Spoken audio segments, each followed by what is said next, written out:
شروع اللہ کے پاک نام سے جو بڑا مہربان نہایت رحم والا ہے۔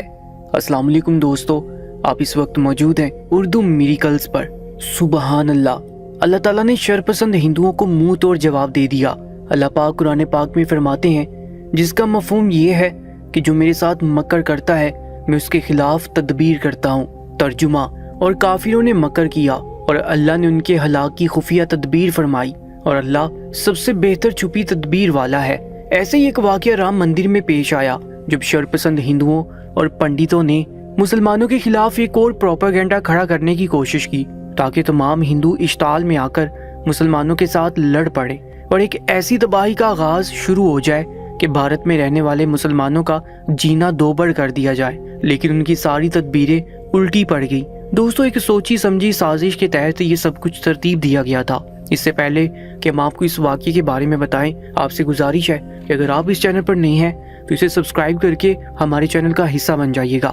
دوستو، ہماری آپ سے ایک اور گزارش ہے کہ ویڈیو کو آخر تک ضرور دیکھا کریں اور پھر کامنٹ میں اپنی رائے بھی دیا کریں۔ دوستو، یہ رمضان المبارک کے شروع ہونے سے پہلے کا واقعہ ہے کہ جب ایک بار رام مندر کی پچھلی جانب بہت سے پنڈت پوجا پاٹ میں مصروف تھے کہ عصر سے کچھ دیر بعد کا وقت تھا کہ جب انہیں قرآن پاک پڑھنے کی آوازیں سنائی دینے لگی۔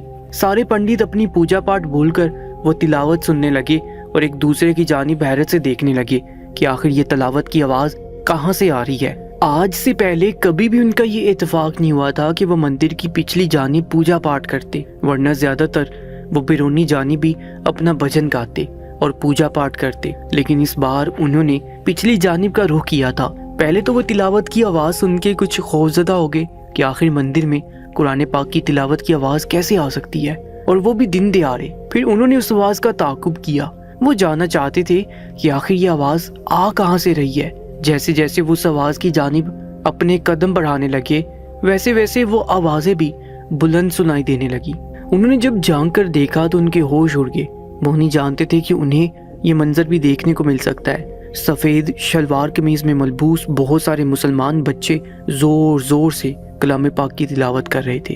پچھلی جانب انہیں ایک مسلمان مولانا کا صحن دکھائی دینے لگا۔ وہ گھر رام مندر کی پچھلی جانب بنا ہوا تھا، جہاں پر وہ مولانا صاحب بچوں کو قرآن پاک حفظ اور ناظرہ کروا رہے تھے، اور بچے بلند آواز میں قرآن پاک کی تلاوت کر رہے تھے۔ یہ سب دیکھ کر ہندو پنڈتوں سے برداشت نہیں ہوا اور انہوں نے اس کا اظہار بھی کیا۔ اصل میں رام مندر کی پچھلی جانب ایک آبادی آباد تھی اور بہت سے گھر ایسے تھے جو رام مندر کے بالکل برابر میں تعمیر تھے۔ ان میں سے ایک مکان مسلمان مولوی صاحب کا تھا، جو کہ کسی دور میں بابری مسجد میں بچوں کو قرآن پاک کا حفظ و ناظرہ کروایا کرتے تھے۔ لیکن جب بابری مسجد کو شہید کیا گیا تو انہیں بے حد دکھ ہوا، لیکن انہوں نے یہ سلسلہ ختم نہیں کیا۔ اپنے گھر میں وہ بچوں کو قرآن پاک کی تعلیم دینے لگے۔ پھر تو حفظ و ناظرہ کا یہ سلسلہ جاری رہنے لگا۔ لیکن ایک بار عصر کی نماز کے بعد مولوی صاحب بچوں کو قرآن پاک حفظ کروا رہے تھے اور بلند آواز میں بچے قرآن پاک کی تلاوت کر رہے تھے کہ اسی دوران پچھلی جانب چند پنڈتوں کی نظر ان پر پڑ گئی۔ اگلے روز رام مندر کے دو پنڈت اس مولانا صاحب کے گھر کے پاس چلے گئے۔ دروازے پر دستک دی تو دروازہ مولانا صاحب نے کھولا۔ ابھی بھی ان کے صحن میں بچے بیٹھے قرآن پاک پڑھ رہے تھے۔ ان پنڈتوں نے جب اندر جھانک کر دیکھا اور بچوں کو کلام پاک پڑھتے دیکھا تو اس مولانا سے کہنے لگے کہ ہمیں آپ سے کچھ بات کرنی ہے۔ مولانا صاحب نے کہا کہ جی فرمائیے۔ وہ کہنے لگے کہ آپ کی تلاوت کی وجہ سے ہم اپنی پوجا پاٹ نہیں کر سکتے، اور اس وقت رام مندر پر مشکل کا وقت آیا ہوا ہے۔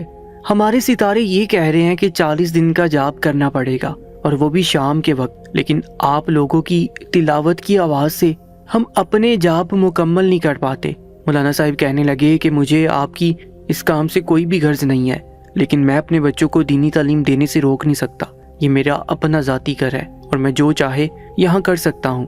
یہ سننا تھا کہ پنڈت غصے میں آگے کہنے لگے کہ ایسا کرو کہ اپنے اس گھر کی قیمت ہم تمہیں دگنے پیسے دیں گے، لیکن اب ہم سوچ چکے ہیں کہ تمہارے گھر کو رام مندر کے اندر ہی شامل کر لیں گے۔ یہ سننا تھا کہ مسلمان مولانا کا خون کھول اٹھا۔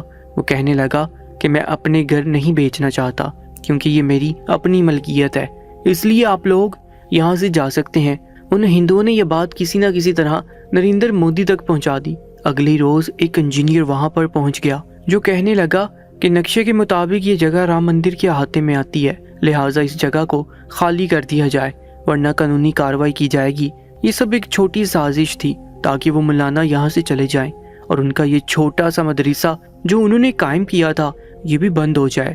مولانا صاحب کہنے لگے کہ میرے پاس اس گھر کے اصل کاغذات موجود ہیں، اس لیے میں آخری سانس تک اس کا کیس لڑ سکتا ہوں۔ یہ میری جگہ ہے جو میں کسی قیمت پر خالی نہیں کروں گا۔ یہ سن کر پنڈت تو وہاں سے واپس چلے گئے اور اس انجینئر سے کہنے لگے کہ تمہیں منہ مانگی رقم دی جائے گی، کسی طرح سے تم اس مولانا کو یہاں سے نکال باہر کرو۔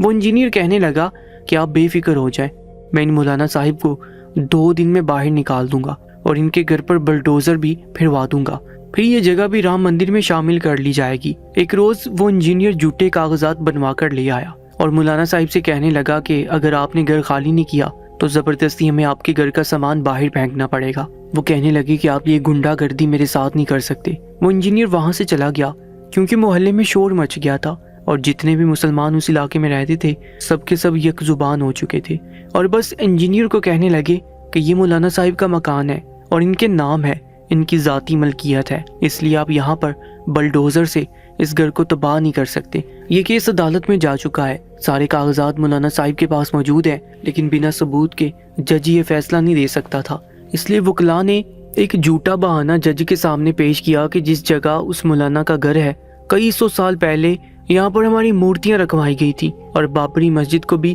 شہید کرنے کا ہمارا یہی مقصد تھا کہ بابری مسجد کی تعمیر سے پہلے وہاں پر ہماری قیمتی مورتیاں رکھوائی گئی تھی اور وہ جگہ رام بھگوان کی پیدائش کی جگہ ہے، اس لیے ہمیں وہ جگہ واپس چاہیے۔ جیسے عدالت نے اس وقت دھاندلی کی تھی اور بابری مسجد کو شہید کرنے کا حکم نامہ جاری کیا تھا، اسی طرح اس مولانا کے گھر کا بھی آرڈر جاری کر دیا جائے۔ لیکن جیسے انجینئر نے وہاں پر بلڈوزر پھروانا چاہا، اسی وقت آسمان سے عجیب و غریب قسم کے کیڑے اڑ کر آنے لگے جو کچھ شہد کی مکھیوں جیسے تھے اور ان شہد کی مکھیوں نے بلڈوزر چلانے والے پر حملہ کر دیا۔ وہ شخص بوکھلا کے رہ گیا، جہاں وہ مکھیاں کاٹتی وہیں پر سرخ رنگ کا دانہ سا بن جاتا اور اس پر اتنی شدید درد شروع ہو جاتی کہ خارش کر کر کے پاگل ہو جاتا، اپنا چہرہ زخمی کر بیٹھتا، لیکن خارش کی شدت کم نہ ہوتی۔ جو لوگ بھی وہاں پر مولانا صاحب کا گھر تباہ کرنے آئے تھے سب کے سب ان مکھیوں کی وجہ سے پریشان ہو کر واپس چلے گئے۔ اس انجینئر نے جب یہ منظر دیکھا تو اسے یقین ہو گیا کہ اللہ کی مدد مولانا صاحب کے ساتھ ہے۔ اگر اس نے مزید مولانا صاحب کے ساتھ کوئی بھی زیادتی کی تو کہیں اس کا بھی یہی حشر نہ ہو۔ اس انجینئر کے ہاتھ پر اس مکھی نے کاٹا تھا اور جس شدت سے اس کو خارش ہو رہی تھی اس نے اپنا ہاتھ کھجا کر زخمی کر لیا تھا۔ اس نے 3-4 ڈاکٹروں کو اپنا ہاتھ دکھایا، بہت سی میڈیسنز کھائیں، انجیکشن لگوایا، پھر جا کے اس کا ہاتھ ٹھیک ہوا تھا اور اس کے دل میں بھی یہ بات گھر کر چکی تھی کہ بے شک مسلمانوں کا رب جو چاہے کر سکتا ہے۔ اپنے نیک بندوں کی حفاظت کے لیے وہ اپنی مکھیاں بیچ کر بھی دشمنوں کو تباہ و برباد کر سکتا ہے، جس طرح سے ان مکھیوں نے بلڈوزر چلانے والے مزدوروں کا حشر کیا۔ انجینئر کے دل میں اللہ تعالیٰ کی وحدانیت پر ایمان پختہ ہو گیا تھا، وہ کلمہ پڑھا، مسلمان ہو گیا۔ یہ دیکھ کر ہندو پنڈت اپنے بال نوچنے کو تھے، جتنا وہ مسلمانوں کے خلاف تدبیریں چلنے کی کوشش کرتے اور مکر کرتے اتنا ہی ان کی ساری تدبیریں الٹی پڑ رہی تھی اور ان کے اپنے ہندو کلمہ گو ہو رہے تھے۔ بے شک تمام طاقتیں اللہ تعالیٰ کے پاس ہیں اور وہ جب چاہے جسے چاہے راہ مستقیم پر گامزن کر سکتا ہے۔ اللہ تعالیٰ تمام مسلمانوں کو صراط مستقیم پر چلنے کی توفیق عطا فرمائے۔ کمنٹ سیکشن میں آمین ضرور لکھیے گا اور اپنی قیمتی رائے سے بھی ضرور آگاہ کیجیے گا۔ مزید ویڈیوز کے لیے ہمارے YouTube چینل کو سبسکرائب کرنا مت بھولیے گا۔